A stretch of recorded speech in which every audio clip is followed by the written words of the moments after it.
Hello and welcome to Public Conscience. The program draws attention to issues of good governance, citizen participation, and corruption.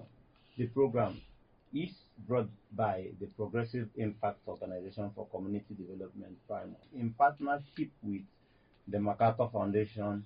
I am Chidozie Ogbonnaya with Esther Bassi. Thanks for joining us. The spelling of PRIMORG is PRIMORG.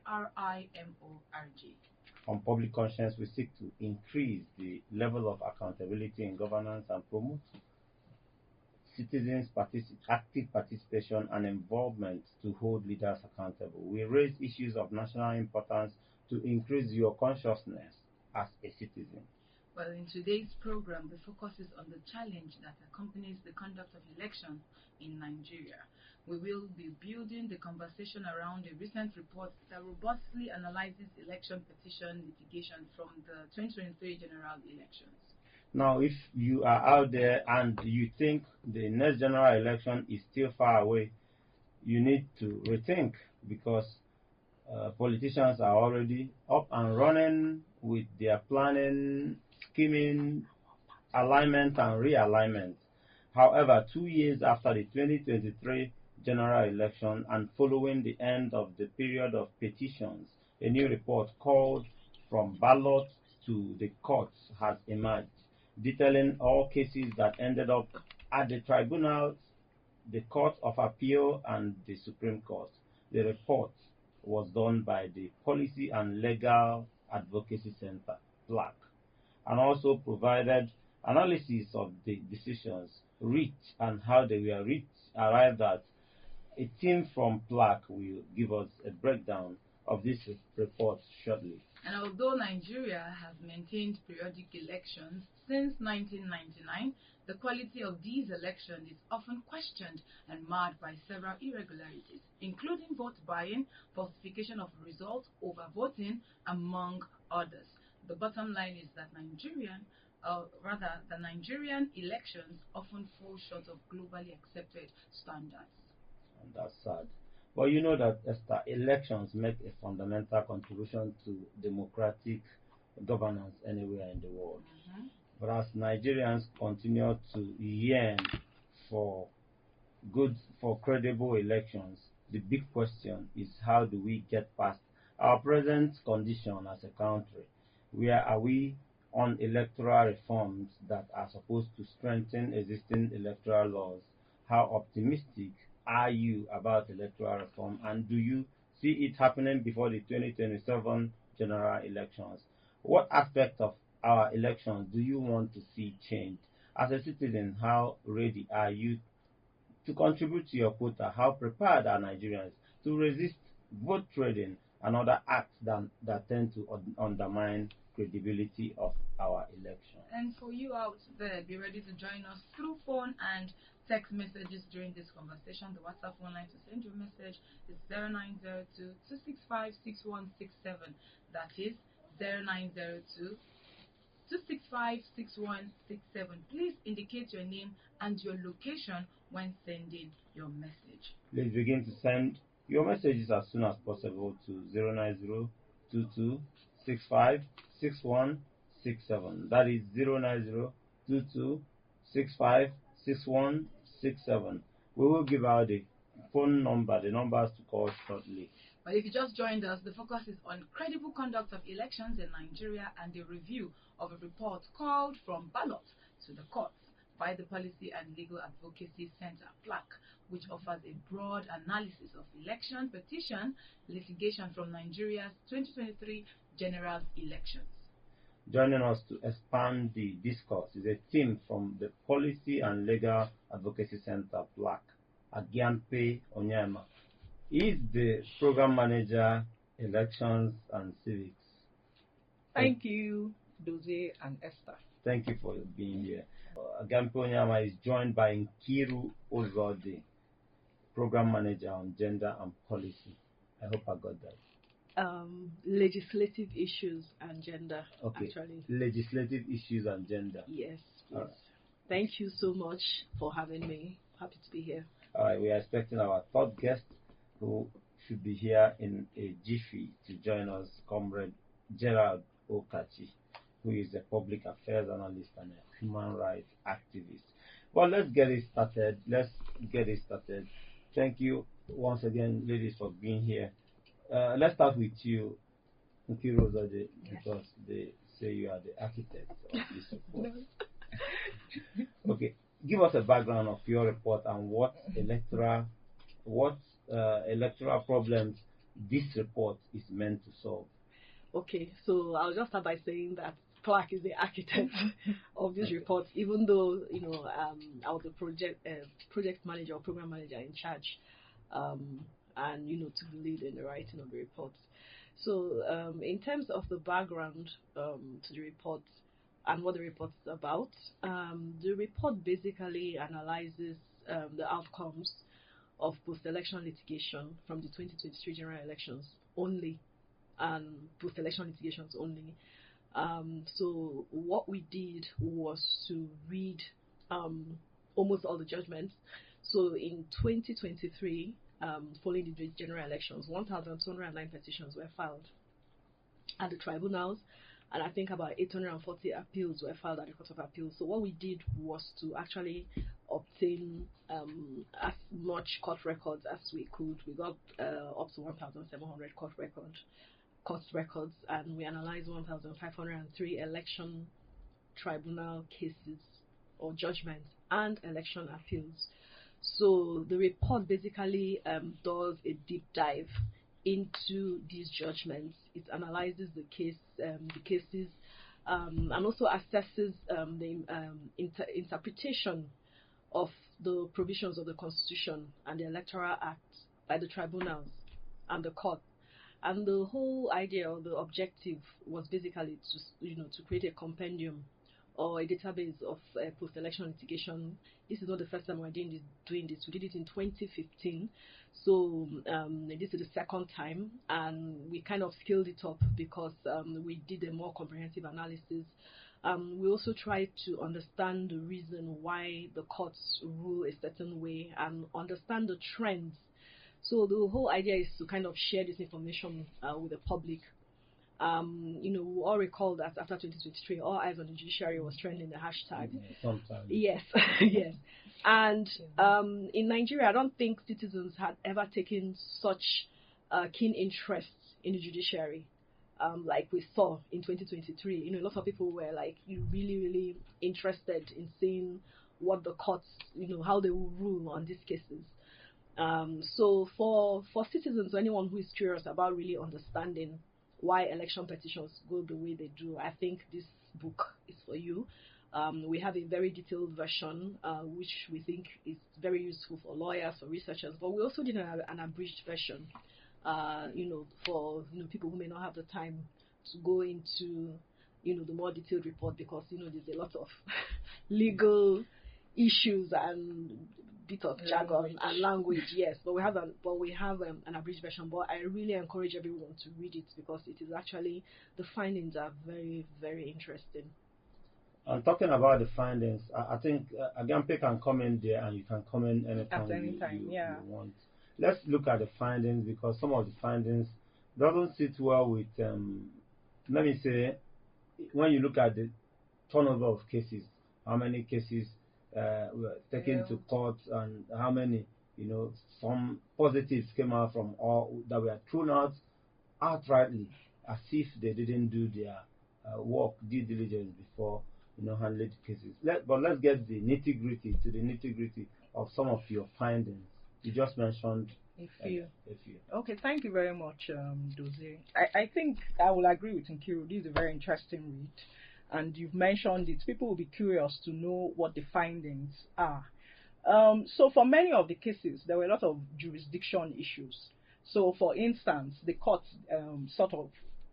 declined jurisdiction to listen to the petitions from the beginning, which means that some of them didn't have locus standi.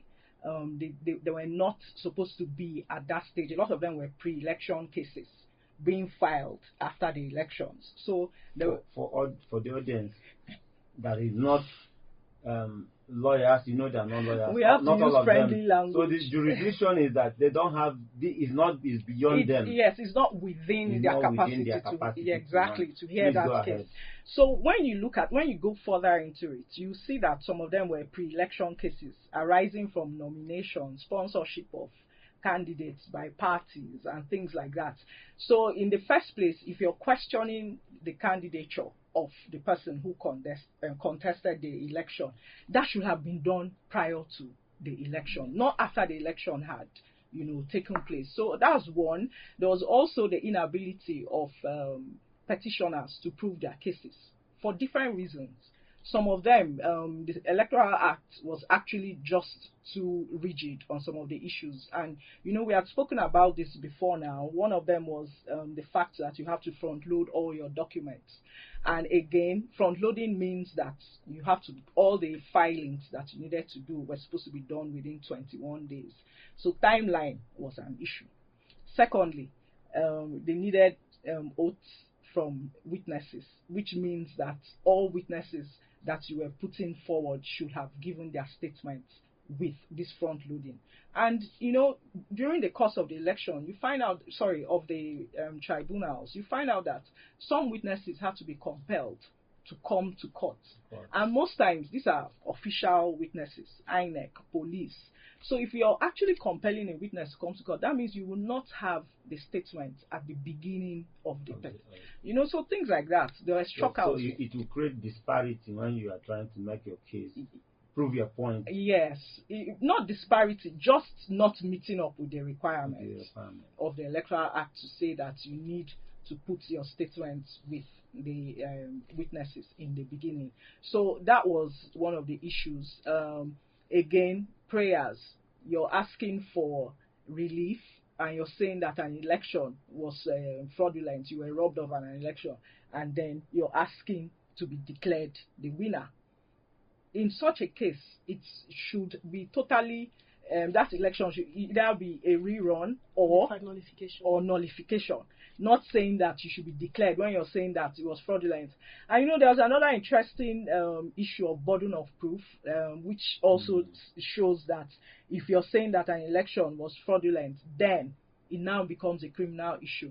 And so many of the evidence the Evidence Act was now relied on for people to prove beyond reasonable doubt that election was fraudulent. Were these things prevalent in all, across the country, or is it just in a particular region? Okay, so it was prevalent. So in all the cases we analyzed 1,503 cases. And out of that 1,503, I think about 793 were tribunal cases. 73% of those cases failed for lack of burden of proof. So the way we did the report, so there were two major issues. There's burden of proof and there's jurisdiction. So in law, jurisdiction is what they call a threshold issue. So it's basically, before the court even hears you, it's called, again, I mentioned local standing. What it means is place of standing. Do you even have the right to sue? So number one, are you a candidate? Section 133 of the Electoral Act says only someone who contested the election, only candidates can sue, the parties can sue. So one, you have to be a candidate. And there are some people who were not candidates, per se, in the definition of the law that sued. So for instance, we have pre-election matters that spill over into the elections. So in cases where you have two aspirants in a political party contesting over nomination, and because those cases go up to Supreme Court, so sometimes we had cases where, for instance, the election is holding tomorrow, and then the Supreme Court gives an order for a substitution. Oh, this person is the wrong candidate, put the right candidate. And maybe by the time that order is coming, INEC is not able to substitute, the election has happened. So I'll give you an example that happened to someone. The person contested the election, and while the election was going on, his pre-election matter was still pending. He contested and he won. After the election, they removed him in a different that's in the pre-election matter, which is a different case. They removed him and put someone else, and then declared the court affirmed someone else as the rightful candidate for that person's party. So what happened was this person who contested and won they had to relinquish his certificate of return. Then the person who the court declared to be the rightful candidate now took it upon himself to go for election petition. So he was a party in the petition, and the court said you are not a party. In fact, the court said both the person who contested and was removed and the person who they replaced him with, none of you are candidates. So that's a key example of a local standing issue, meaning you are not a candidate. So in the eyes of the court, for you to be seen as a proper candidate, you must have participated in the election from the beginning, from primaries up to voting. If you were missing anyhow, if you were in court fighting over your nomination and somehow you end up in a post-election suit, so that's so those are the kind of things that we saw. But in terms of what she said, it was very, very prevalent. Yes. 73% is enough. I want us to look at your recommendation, but before that, it bothers me that such number, we can have up to 73% of these issues happen when people have lawyers who guide them, politicians have lawyers who guide them.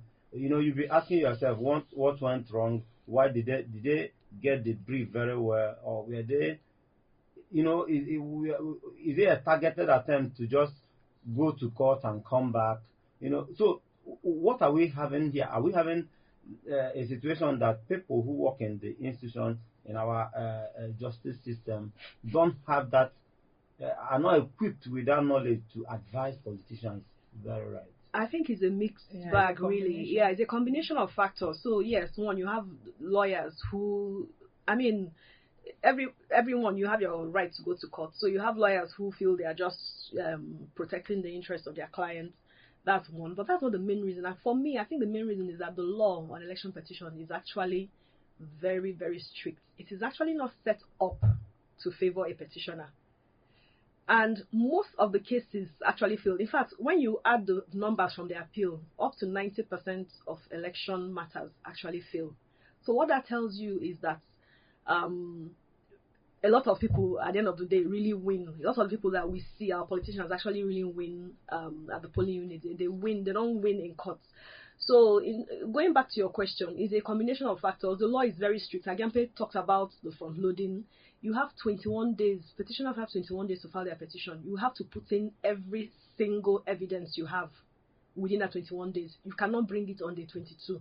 If you discover something on day 24, you cannot bring it in. It will be expunged. If you don't front load the statements of your witnesses, that's written deposition, you cannot bring it. And that was what happened in the presidential election petition. They will strike it out. If the person likes, let him bring fantastic evidence. The court says it's a constitutional requirement. If you don't bring it within that 21 days, everything collapses.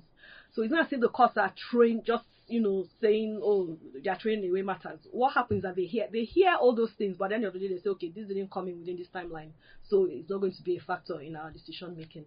So yes, the law is very, very stringent. And she also talked about the Evidence Act. A lot of people actually think that the Electoral Act is all that governs election petition. It's actually not true.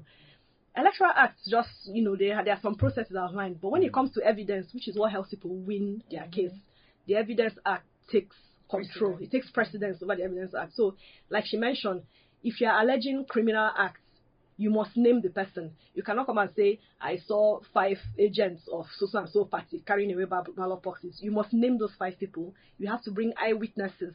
The burden of proof is beyond reasonable doubt. So that is the reason why a lot of those petitions fail. The standard. I want to come in. Yes, I want to add the weak party system that Nigeria has as well. So most of the issues also arise from the primaries, which means that the parties cannot even, bring out a candidate without having issues, missing lists and things like that. And then again, the issue of polling agents. Those are supposed to be like primary eyewitnesses in court.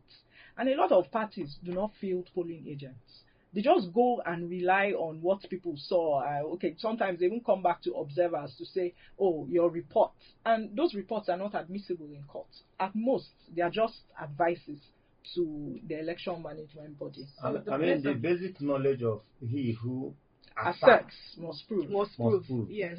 Should be at the back of the mind of every politician when you are contesting. So that's one side. And that proving are the things that she has just talked about. Now, in fulfilling that proof, it's actually very onerous on the petitioner. Yeah, it's very difficult. So in gathering evidence, we need a lot of data, right?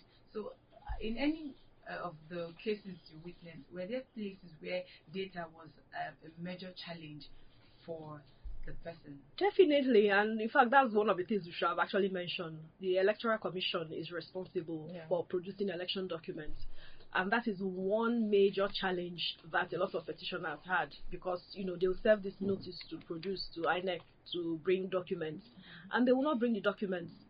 And that's a running problem. The courts are frustrated about it, litigants are frustrated about it.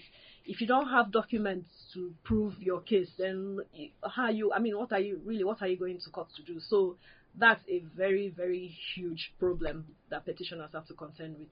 Okay, I'll come back to you so that we'll start talking about the recommendations from your report. Just if you just joined us, it is Public Conscience, a production of the Progressive Impact Organization for Community Development, PRIMORG, and we are looking at conduct of elections in Nigeria, and particularly we are looking at a report released by PLAC. PLAC stands for Policy and Legal Advocacy Center, with the title From the Ballots to the Courts, detailing how all election petitions at the tribunal level and every other place, Supreme Court and Appeal Court, went. So you may just be interested in picking up that report and take a look at it. But we've been joined by another guest of ours, Comrade Gerald Okachi. Comrade Gerald Okachi is a human rights activist and public affairs analyst. Thank you for joining us. Thank you for having me. And remember that the program is interactive. The WhatsApp phone line to send your message is 09022656167. 09022656167. This number is for messages only. Please begin to send your messages now to 09022656167. And we want you to contribute to the conversation. How can the conduct of elections in Nigeria be more credible? Where should we start in making it credible? How optimistic are you about electoral reform, and do you see it happening before the 2027 general elections? What aspect of our election do you want to see change? As a citizen, how ready are you in contributing your quota? Are you ready to resist vote buying and other acts that undermine credibility of elections? What is your assessment of we've been talking about elections. The team from PLAC did a very, very good job with analysis of election petitions in Nigeria. But let's move past there before they give the recommendation, because the courts have been seen to play a lot of role in our elections in Nigeria, deciding elections. Most times you hear that politicians, after elections, they run to the court. Are you worried that the state of courts being too involved in our elections? Yes, I'm more than worried, and I must say that part of our struggles with regards to getting transparency and credible elections is frustrated by the judiciary. I will use you 2 or 3 examples. I will give you 2 or 3 examples. For example, in 2019, there was a general election that INEC conducted, and let me use Imo State as an example. Imo West, the returning officer, one professor, complained of being forced to declare Senator Rochas Okorocha as a senator-elect, and INEC stood by that returning officer, and using Electoral Act as a then before it was amended 2022. But then our courts frustrated it. I will give another classical example. In 2023 general election, the current Senate president did not participate in the senatorial primaries within his senatorial district. He participated in presidential primaries within his party, that is APC. Same with the past Senate president, Ahmed Lawan. But at the end of the day, court frustrated that process. Then you come into the Electoral Act as amended 2022. It carries some offenses with regards to malpractice and what have you.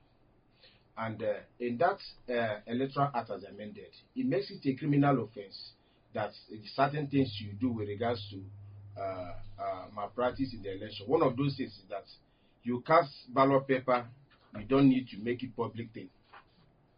And we saw it played out in 2020 and continues with off-cycle elections. In fact, in 2020, my organization is Domestic Observer. I lead them. I lead even in off-cycle elections. But then we observed that even in the general election, the then president, Muhammadu Buhari, showed his own to the public. Ojuzokal showed his own to the public. Yaya Bello showed his own to the public. And so on. And you can Google it. It's all over there. You understand?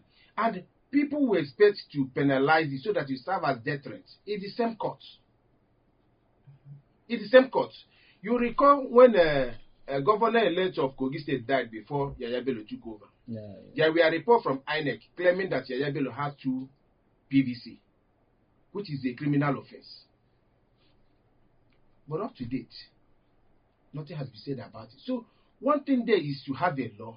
Another there is to have that way, political way to implement it. Of course, we hear from Electoral Empire there are moves they are making to see how they can possibly encourage the National Assembly to amend the Electoral Act where they will accommodate electronic and the diaspora and creating a special court for these election or electoral offenses or issues emanating from elections. I think it's a good way to go. But then we must start from the grassroots. That grassroots is within the political parties. That is, you understand? It shouldn't be issues of internal party democracy. Yes, it must start from there. It must start from there. It shouldn't be an issue of maybe political parties that will be meandering their way, dilly-dallying about things. I will use, again, example of that Ahmed Lawan. When he contested for presidential election within APC and he failed, and he tried to use Comrado style to collect the ticket, the person that was holding the ticket refused. He wanted to give up, but it was the political party that instituted action that made him to return in the Senate. It's because we have built strong individuals than strong institutions. If we have political parties that have ideology in Nigeria, that are very strong with their policies and manifestos, that mandate whoever that is elected irrespective of the position, a lot of things will be good. But it appears that today, if you're a governor, you are stronger than your political party in your state. If you're a president, you are stronger than your political party nationwide. If you are a local government chairman, you are stronger than political party within that locality. And all these affects credibility of our elections. Yes, at the end of the day. That is the bedrock, that is the foundation before you come to General Assembly. Let me get back to Nkiru. I know she's itching to say something and give us that recommendation. But you can pick on anything Comrade Kachi has said. Yes, I agree with him. I think the political parties is the foundation because really they are the ones that present candidates for elections. So if you have a lot of disputes and contests within the party, definitely to play out in courts. That's exactly what we're saying. Our analysis actually focused on post-election litigation. We didn't really go into pre-election litigation, which is a different matter entirely. So a lot of the examples he gave are the kind of issues that you see in pre-election cases, where aspirants are fighting over seats, this whole issue of placeholder candidates that we saw in 2023. But in terms of the role of the court, yes, I think citizens' expectations are very high. People see the judiciary as the last hope of the common man. And, people, most citizens, and rightly so, expect that, when you go to the court, should fix the problems that are not able to be fixed, maybe within political parties. But I think... aren't you worried as a lawyer that citizens are losing that hope is not up there? It's not up there because we actually also did a perception survey, while we were doing this report. We did a perception survey before the elections. And the citizens' opinion of the judiciary was, it was kind of average. It was not too bad. It was kind of 50-50. After the election, it really tanked. Oh, yeah. Yes, it's really like it's below average. A lot of people, have a very negative perception of the judiciary. And, I understand why.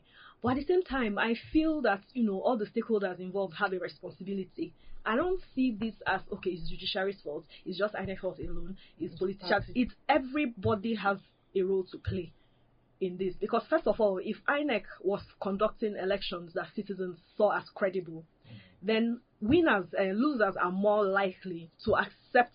Yes. They are more likely to accept the result. You will have less litigation. Exactly, you have less litigation. So if a lot of people are going to court to fight over tickets, it means there's something wrong. Okay, there's something wrong with their own internal process. That's where the political parties come in.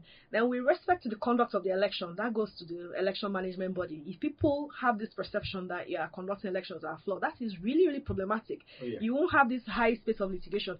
Then when you go to court, what citizens expect is that the courts will now fix the problem or interpret the law. And what the judiciary is saying is, we're interpreting the law the way it is written. Now, there are two schools of thought. For them, let me tell you one thing. People expect judicial activism in post-election litigation. I can tell you, you are not going to see it. Because why? They interpret, they are almost literal. They don't do, the people see the court as a policy, also a policy-making institution. They can look at local government autonomy. Look at the way the Supreme Court interpreted it. Even though people feel the Constitution, it's not really that what the Supreme Court interpreted is not really aligned, and there still needs to be a constitutional amendment. But the Supreme Court made up their mind. See, we want to free local government from the clutches of the state government, and they did something very progressive. So a lot of people expect to see that in election petitions. They don't. And what the court say is, one, you are giving us 480 days.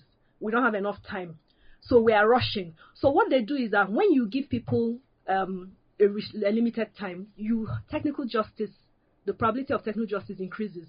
So you see them just throwing away cases. Like this front-loading thing. How can you expect someone to front-load statements of a witness within 21 days? Witnesses are hard to come, they are hard, yes. So, and there's usually a time, the election has happened. Where would you even find the person? If it's your own witness, it's easy. But if you want to get an INEC official or a presiding officer or a policeman, where will you find him within that 21 days? So some of them, they are not willing. So you need that court order to subpoena them. And I think now there's a shift in opinion. National Assembly is actually having that conversation. Even though some of the judges themselves, to be honest, in their judgments, some of them felt that it's a bit unfair. But there's something called judicial precedent. The Supreme Court has laid down the law. So all the other lower courts must follow. So even where you have cases where judges feel this is not really a fair standard, but they must follow judicial precedent. So that's what happens in the courts that a lot of people don't understand. We want you to join us and have your say. I don't know if Esther, do we have a comment on Facebook so that we can get to that comment quickly. But before that, let me say we'll be okay. Let me wait for that recommendation to come from you. You can go ahead. Okay, so one of it is to actually change these requirements for the statements of witnesses to be front-loaded within the 21 days that petitioners are filing their case.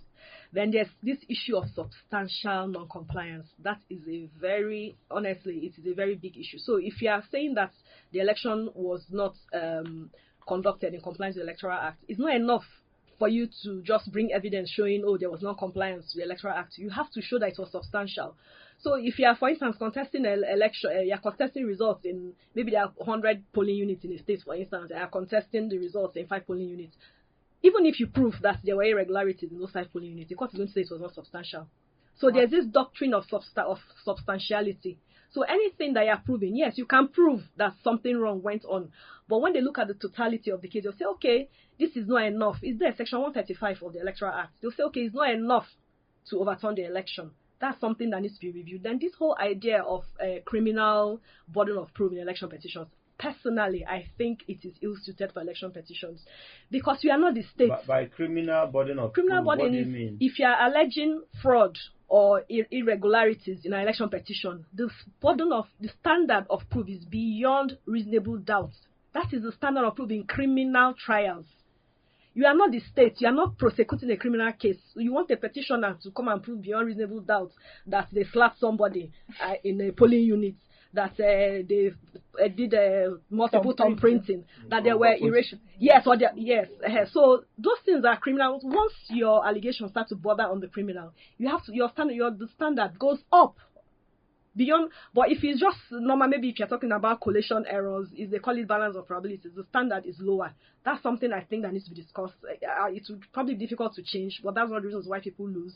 Then this BVAS machine, I have to mention that. In courts, you must bring physical BVAS machine. If you say there was overvoting in 100 polling units, you must carry 100 BVAS machine you must bring it to court, bring the reports, bring it to court, then you must bring witnesses to testify. Before petitions happen, sometimes they will tell you they've wiped off. That's exactly. So that was a huge challenge. So in 2023, because there was a 3-week interval between the federal level and state level election, the data was wiped out. So a lot of times they'll bring, you saw petitioners bringing BVAS machines that didn't have any content in them. So I think that's one big thing. But for political parties, like the two other speakers, like Agampe and Comrade, has mentioned, internal party democracy needs to be strengthened. And polling unit agents, in fact, the Court of Appeal called them octopus agents. Oh yes, that's what they call them, with tentacles in different polling units. They follow anyone that them. And they don't take them as credible witness, because what they do, which causes a problem for petitioners, is you are in polling unit 1, they now bring you to court, you now testify what happened in polling units 1 to 50. Then the court will tell you how were you there. Do you understand? Are you a spirit? So you have to have a polling unit agent in all those 50 places, and all of them must come. So that's the question again. Maybe you should the other speakers want to talk about it. I don't understand this issue of why political parties cannot get polling agents to come and testify on their behalf. It's a very big problem. Okay. So that's the recommendation. Okay, just before you say what you want to say, Comrade Gerard, please, the message from our... Okay, we have a message from Samuel Unyechi Chinenye. He said, please, the perception has not just tanked. It has tanked and still digging, because we don't see any hope in sight. Just for election petitions or generally of the judiciary? All right, let me let you comment, Comrade Gerard. Because we are now looking at beyond this recommendation. We are looking at how do we make our elections more credible. All the post-election analysis our sister have given, I think the attempts or efforts being put in place by electoral umpire to see how they improve the conduct of elections will take care of most of these things. For example, these diaspora voting and transmission of these things from the polling unit directly, instead of doing this manual way of after counting at the polling unit, the presiding officer will paste, they move to the collection center, the unit ward level, from ward level to local government level to those things. I think they want to bypass it. You understand? If they use electronic voting, whereby you cast your vote at the polling unit, it reads at either the IREV or whatever view thing they have, and you can use your phone wherever you are to access it. You understand? It will prove a lot of things. This idea of issue of your polling agent must come and testify at any given place. That is one. Some of the things he said, I quite agree with her. Honestly, the issue of trying to prove your case at the tribunal. First and foremost, we shouldn't be constituting things we are constituting whenever it comes to election. You say you constitute a tribunal, how many members? We should have special court for it. If we have special court for it, they will not be under pressure to begin to do, because they know that is their work. Meaning that before even you get to that point, some of the information that are required, they are abreast with it. It's not issue of maybe you bring somebody from appeal court, you bring somebody from the high court, you just mix everybody together, and they begin to learn the rope. The ones that have not even gained experience with regards to issues of election will begin to work on it. So if we constitute a court for issues of election, you understand? Yeah, it will reduce that. The issue of due to time, backing on technicality, using technicalities to strike out valid case, which has dampened trust and faith with regards to judiciary heavily in this country, will no longer be there. You understand? So if we get it right from electoral umpire, allow these new innovations they are bringing with regards to going full electronic voting, finding a way to drop this issue of using beavers with regards to, because what the beavers truly does is to accredit, authenticate your PVC, accredit you to cast your vote. And they are trying to bring e-card whereby you may not necessarily need PVC. PVC. You understand? So if they do things like that, certainly most of these things we have enumerated here. But maybe Agampe will be the one to tell us if, for now, I know that the IREV, is it still tenable? Is it tenable in the court? Yeah, well, what the court said is that it is not part of INEC's collation system. It is part of the electoral process for public viewing, but it is not part of INEC's collation system. How relevant is making it part of the electoral system? Because what is the use? There is a very big use. So how relevant it is to in the area of making our elections more credible? So it could be, the Electoral Act could be amended to make it mandatory to use the IREV portal, because I think that's where INEC relied. And, you know, as an observer of elections, in the off-cycle elections, INEC does tremendously. So sometimes 90% of those results are uploaded within 24 hours. But, you know, with the general elections, the spread, and they talk about why did they even use it again? There was a reason why. It was hacked. The technical glitch, and all of that. So they talk about that was what spoils the whole idea. But I think Nigerians were looking forward to seeing the IREV portal being used because it gives you real-time uploads. And even for petitioners, it helps. So you can actually use that in comparison with the Form EC8A that has been pasted to talk about your case and then to substantiate your case. But I wanted to react to a few things he said, which our report also talks about. You know, political party regulation is a very big issue. And INEC has said so many times that they are not able to, you know, regulate parties. And they've been talking about unbundling INEC. And those are some of the things that we raise here. For you to strengthen internal party democracy, you actually have to look for an institution that regulates the parties. And as we speak, there's a bill in the House, you know, trying to bring about political party regulation. Sorry, let me just take this call before you conclude. Hello, your name and where you're calling from? Okay. I want to find out, is Madam in the studio INEC representative? No, she's not. But she has a lot of information about INEC. So go on, you can ask any question you want to ask. It's really depending on INEC. Oh. You think so? Which of them? There are two, madam. You think so?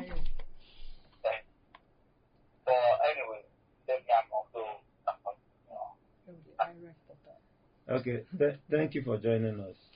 Yes, The person that joined us feel that we are defending INEC. I'm defending the mechanism of the IREV portal. If you see a good thing, you don't throw it away. It's how we use it that is the issue. I think when it comes to the issue of IREV and the technical glitches they announced to us, when Fela was alive, pardon me, he said chief na chief, whether na maladministration, misappropriation, what have you call it, all of them na chief. You understand? The technical glitch is a pure sabotage. So using those technical language to confuse even the learned shouldn't be the case. Because in that IREV, on the same day, they conducted National Assembly election. Both House of Rep and the Senate went to the IREV. Okay. Successfully. And you see that there was let me hold you up 1 minute and come back to you. Hello. Hello? Yes, your name and where you're calling us from. Can you hear me? Your name? Yes. Okay. Yes, this Paul from Bobonata. Okay, Paul, you have a minute to make this contribution. Please go ahead. Yeah, give my own contribution. I want to say that first of all, the Nigerian judiciary should stop being a branch of the executive. Because from the way I see the Nigerian judiciary, it's simply a branch of the executive or a right focus on the executive or a right focus on the executive together with the legislature. But I will not focus on the legislature, I will focus on the judiciary. Why I say so is because first of all, in this Nigeria Nigeria, somebody say I bought the election instead of by voting. The person say I bought the election, and that's the same person again. When the person was taken to the court, the person say it was people that voted for me. But after the election, the court, the person said I bought it. So was he not supposed to be punished by the judiciary for what you want their life in the court again? All right, thank you very much for your contribution. I really all right, thank appreciate you. Because of our time, we have to run. Although I don't know how much authentic, I would say, the person that you say bought election, if you can actually produce that voice. But because of our time, Esther, we are running short of time. Comrade Kachi will allow you to wrap up with your recommendation on credible election in Nigeria. Looking at what we have discussed, we also come to Agyampe and Nkiru. First and foremost, we must ensure that Independent National Electoral Commission, which is supposed to be independent, is actually dependent. We should find a way that when it comes to nomination of national commissioners or what have you, that we don't allow politicians or political parties to nominate people. That is where it starts. Then two, when it comes to issue of election, we must create a commission or agency that manages it, just like monitoring political parties. Then encourage INEC to go full electronic. All right. Full electronic. We shouldn't be making appointments based on party or party or what have you. All right. Thank you very much. Thank you. So I think for me, punishment of electoral offenders is very, very, very important. And of course, even the report talks about penalizing frivolous petitioners. So if we don't put that extra mechanism of punishing and enforcing things, we're not going to get it right in Nigeria. All right, thank you very much. Let's come to you. Yes, I think I'll just say electoral justice should be substantial. When people go to court, they should get substantial justice and not technical or illusory justice. And every stakeholder, all the institutions, INEC, the judiciary, and then the political parties, everyone has a role to play to fix this problem. All right, let me take this last call and end the program. Your name and where you're calling from? Good morning, my brother. This is Dr. Wale Pasha. Dr. Wale, you have 30 seconds. Yeah, it's able to, with all this extra reform or whatever, the bottom line is the electorate. If the electorate wants a change, they will all come out en masse and vote and stay by their vote. There is nothing as good as when you stay by your vote, vote is counted, everybody recorded the vote, and the polling unit. There's nobody that can change it. Dr. Wale, thank you so much because of our time. We must go. We must get things right. Thank you so much. The team from Black, it's been a robust discussion here that we have to run. Please visit our news website, primorgnews.org. That is primorgnews.org. For all the details of our reports and interviews, visit our website, www.primorg.org. And you can watch our videos on PRIMORG TV, our YouTube channel. Please subscribe to get reminders when we have a new post. We appreciate our guests, the team from Black Policy and Legal Advocacy Center, Agyampe Onyema, Program Manager, Elections and Civics, Nkiru, the Program Manager on Legislative Issues and Gender. Thank you so much for being here. Not forgetting human rights activist and public affairs analyst, Comrade Gerald Okachi. Thank you all for being here. Thank you for having us. Thank you. Public Conscience has the support of the John D. and Catherine T. MacArthur Foundation, committed to building a more just, vibrant, and peaceful world. Get more information about the foundation on its website, macfound.org. Join us again here next week for another episode of Public Conscience, and remember to follow us on Facebook, X, formerly Twitter, at official PRIMORG. I am Esther Bassi. Remember that birth registration and birth certificates are free if your child is under 18. Help stop the corruption in birth registration and do not pay for birth certificate. Also remember that you can give us information or hints about corrupt acts through our phone at 09022656167 or info@primorg.org. I am Chidozie Ogbonnaya. Stay safe.